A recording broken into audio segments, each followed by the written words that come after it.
In previous episode, we talked about Agile as a mindset, not a framework. But in this episode, we're going to talk about the most well-known Agile framework, which is Scrum. It's one of the most misunderstood frameworks. So listen in to know more.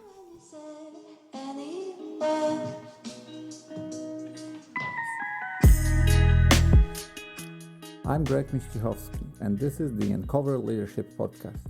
For over 15 years, I've been leading teams, and my mission is simple: to share my experience so you can grow on your own leadership journey. Each episode, I'll bring you some practical tips, real-world insights, and lessons from my path to help guide yours. So listen in. Let's uncover leadership together. So let me start first with a statement that Agile was not created to create more meetings. And for some people, Scrum means more work, more meetings, more oversight. Of course, right? In Scrum, you're gonna have your daily meetings, we're gonna have a sprint planning, there's retrospectives, you're gonna have to use some tool to create stories, to create boards for your team. Either it's going to be in ticketing systems or in a story system, however you're going to call it. And it's very often why Scrum is blamed that the delivery does not improve.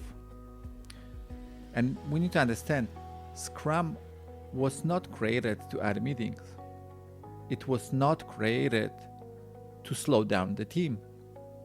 And it definitely wasn't created to fix broken leadership.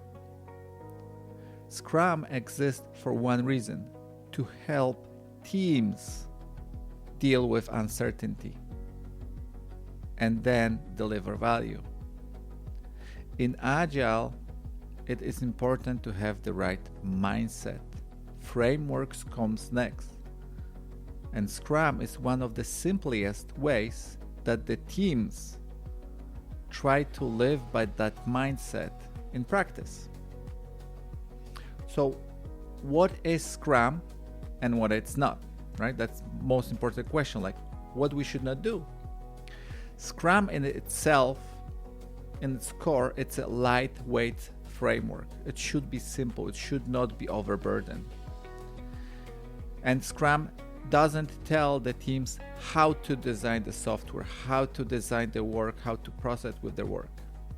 It doesn't dictate what tools the team should use, and it doesn't tell them how fast they should go. Scrum should create clarity in the roles for the team members. It should create that short feedback loop that I mentioned in the prior episode, to get stakeholders as soon as possible and get their opinion. And the daily meetings, the retrospectives, are for that regular inspection and adaptation for the team. Will Scrum guarantee a success for your team at your company? No, that will not guarantee success. The right mindset, the right people on a team, and the right space for them to grow, this is what's gonna drive the value. This is what's gonna drive the success, regardless of the framework that you're gonna choose. In fact, it's not gonna be a productivity hack. Like, we're gonna implement Scrum, we're gonna deliver much faster, we're gonna spend less money. That's not the purpose. Scrum, the role of the Scrum or the Agile as a mindset, the most important role is to do something very uncomfortable. It should expose problems early. That's why the teams are meeting daily, to build trust, to share where they are, and then to identify that something's go wrong. So if you have weak leaders in your teams, it will be exposed as soon as the team gonna bring it up. You're gonna be able to see it repeating pattern. And if you're gonna have a weak Scrum Master, he's gonna try to hide it. He's gonna try to put blame on the team. If you have a weak product owner, they will not be collaborating with the team. They will be saying that the team is not listening to them. It might also show the culture problems like weak communication. It will be shown by Scrum that the team does not have the priorities clear, or that the leadership is missing as a whole. It will not fix the team. It will not fix broken teams, but it will help show the problems much faster than in other frameworks. And that's a good thing. That's where we can act. That's where you as a leader, you can act, you can fix the problems, you can build strong teams, build the right culture, and then help the team succeed. And if you hear me, I'm repeating teams over and over, because in Scrum, it is all about the team. The team build, the team organize, the team plans. The team does not distinct separate roles when they present. There are no silos, there should be no handoff, there should be no statement that my part is done. It's a one team, one backlog, and there should be one goal for the team. And in Scrum itself, you can see that there are three roles, three responsibilities. You have the product owner, and the product owner is responsible to define what's in the backlog, what's the value the team gonna bring. So he is setting up the direction for the team. Then you have a Scrum Master. The role of the Scrum Master is to help the team learn, improve, and then to remove the obstacles. Scrum Master is not a note taker or just meeting organizer. And then you have a team members, and regardless if it's going to be developers, BAs, testers, the team members are the one that build, test, and deliver products. They deliver value. And there is an important part. Scrum does not describe three separate groups. It describes it as a one team with different responsibilities. As I mentioned in the last episode, what I like to say, that the team wins together, the team fails together, and the team owns the outcome together. So the success will not belong to individuals, because that's when the Scrum gonna break, the team gonna break. And then the failures should not be blamed on anyone, and it should be accountable as a whole. Everyone is accountable. And that's only when I believe that the Scrum will work, when the team truly becomes one unit. Now, why I'm gonna jump a little bit into framework itself. Why we work in sprints? Because we want to get a cycle. It's easier for human minds to work in cycles. We know what to expect in the near future. And sprint itself, it should not be treated as a deadline. I know should probably are blamed, to put a deadline like this is the 2 weeks, this is what needs to be done. We should not work in the mindset of mini-waterfalls, and we should not put a pressure on the team like this is what you need to do.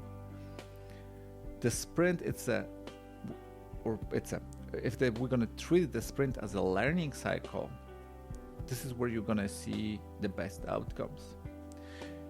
The sprint itself should be treated as a short window when the team will plan, build, review, and learn.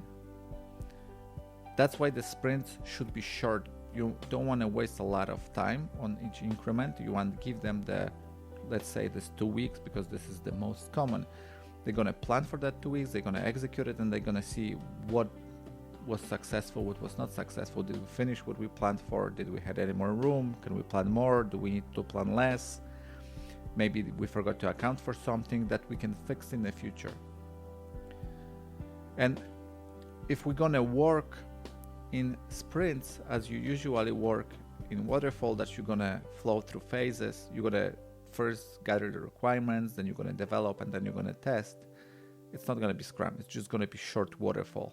And then it's also going to fail, because what the developer is going to do when the BA going to gather the requirements at the beginning of the sprint? They're just going to wait. Everything should be done in the same time. We meet with for example, we should meet with the business on the first day, listen in what they're expecting. The developers can start building, the testers can start building the test cases, prepare the data, and then BA can start documenting it and then get a review. As we go, we ask more questions. If we stop, we ask more questions. As soon as we reach that, we finish everything, we go and ask for more. The team should use the sprints as a way to help them to ask the question, what did we learn and what we should change next? So with this, I'm gonna jump to the retrospective, right? This is the question they're asking. That's why the teams should have a retrospective, to analyze how it went, what we did right, what we did wrong, and what we can do better in the future. As a part of the retrospective, the team also should think, did we had enough support? And then they should communicate it that, we didn't get enough support from the leadership. Let's say we hit a roadblock, we ask for support and we waste 2 days waiting for something. That's going to quickly expose that maybe the culture is so slow, right? Maybe this is just the process in the whole company that we can fix. And you as a leader, if you're going to notice it and you're going to work on it, that's going to be your success. You can work with the people to get it changed. But went ahead of the meetings, right? Talking about the sprint, we start with the sprint planning. So the team should meet and they should plan for the next 2 weeks. They should review if they have enough information for the stories. Maybe they need to have a meeting with the business to ask more questions for the stories. Maybe they're ready. They slot the stories depending on the historical information that they have. In sprint, we use story points. Story points should not be tied to time, to days. It should be complexity of the stories, and that, in my opinion, story points should never go to any kind of reporting.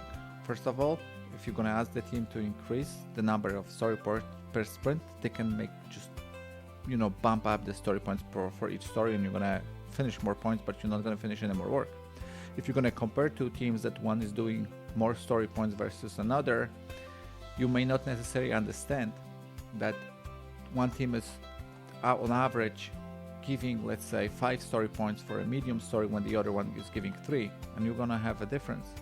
Whatever works for them, that's fine. So I'm going to talk about the metrics later, but just as a introduction to that.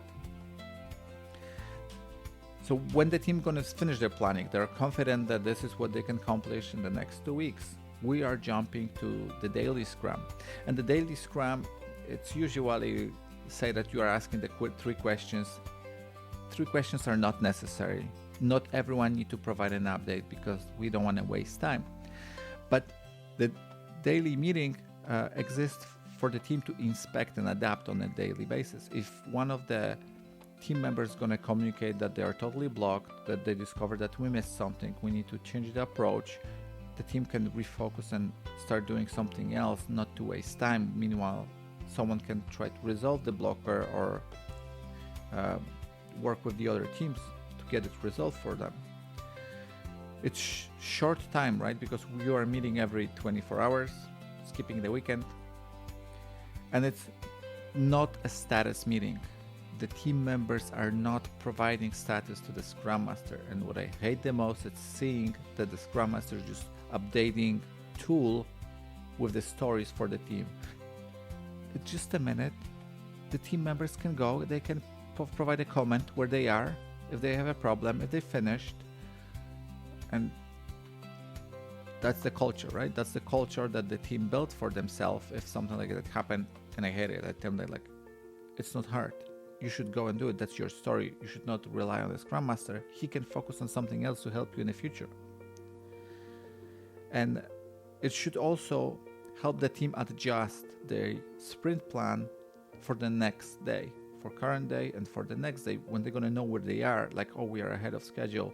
We can replan. Maybe we can try to think about what we're going to add to the sprint, or if they're delayed, like they can brainstorm and they can quickly think a way to get back on track. The goal of the daily meeting is simple. Try to identify the problems early and adapt as quick as possible. I already mentioned about the sprint retrospective before, but on a team retrospective, you should not prepare a huge deck to review it. There should be no slides. the team should not do any promises or review the working results. That's the demo is for. But on the retrospective, the team should focus on how they work. Like I mentioned, they should see what they can adapt for. And then the demo, I mentioned the demo. So what's the purpose of the demo? It's to get the stakeholders on a call, show them what we finished and get their feedback. Explain to them if it's not something visible. I know that the teams are struggling a lot if there is not anything visible for them to show, but it's not a problem. Explain to them what was created in the background. If it's a database, show them how the data are going to be structured. Maybe pull the example of the data. If it's possible, give them the access, so anyone that's technical enough, they can go and they can take a look at the data and maybe give you feedback sooner, like, oh, I don't like how it's structured, or I don't see some data. But you want to get that feedback as early as possible.